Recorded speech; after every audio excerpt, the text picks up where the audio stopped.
నేను గౌరవంగా చెప్తున్నాను అధ్యక్ష. ఆవిడ ఆ భాష వాడింది, వేరే భాష అంతా. మదం అణిచేస్తాం, వార్నింగ్ ఇస్తున్నాను అని చెప్తూ ఒక మాట చెప్పింది అధ్యక్ష. 5 ఏళ్లకు ఒకసారి ఎన్నికలకు వెళ్లే వాళ్ళందరికీ మానసిక స్థితిని చెక్ చేయించే ఒక విధానం రావాలి ఇండియాలో ఉంది. మేము అదే కోరుకుంటున్నాం అధ్యక్ష.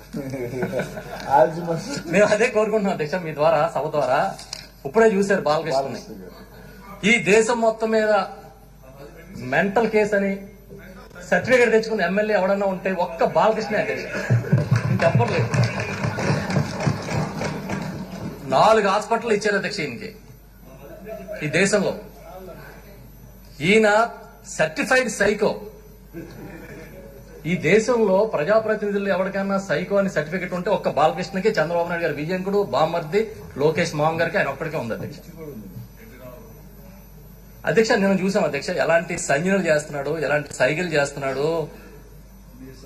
నువ్వు మీసం ఎందుకు తిప్పావు, నువ్వు తొడ ఎందుకు కొట్టామని మా మంత్రి గారు అంబటి రాంబాబు గారు అడిగితే బయటకు వెళ్ళి ప్రెస్ మీట్ లో అది నా వృత్తి ధర్మం అంటున్నాడు అధ్యక్ష. అది వృత్తి అంట, ఆయన వృత్తి ధర్మం అంట, నా వృత్తిని అవమానపరుస్తారా అంటున్నాడు. ఇక్కడికి వచ్చాడు, ఆ బెంచ్ ఎక్కి నుంచున్నాడు, చంద్రబాబు గారు సీట్లో కూర్చున్నాడు, ఆ సీట్లో ఎక్కి నుంచున్నాడు, విజిల్ చేస్తున్నాడు. అంటే నేను ఎందుకు చెప్తానంటే అధ్యక్ష, ఈ సర్టిఫికెట్ తీసుకోవాలి రేణుకా చౌదరి గారు చెప్పిన దానికోసం చెప్తాను అధ్యక్ష, అయితే చెప్పాల్సిన అవసరం లేదు. సర్టిఫికెట్ తీసుకోవాలి అధ్యక్ష. తీసుకుంటే చంద్రబాబు నాయుడు గారికి ఏ సర్టిఫికెట్ వస్తుందో, బాలకృష్ణకి ఏ సర్టిఫికెట్ వస్తుందో, లోకేష్కి ఏమొస్తుందో తెలుస్తుంది అధ్యక్ష. అధ్యక్ష, ఒక జాతిపితని అరెస్ట్ చేస్తే ఎంత బాధపడతారో,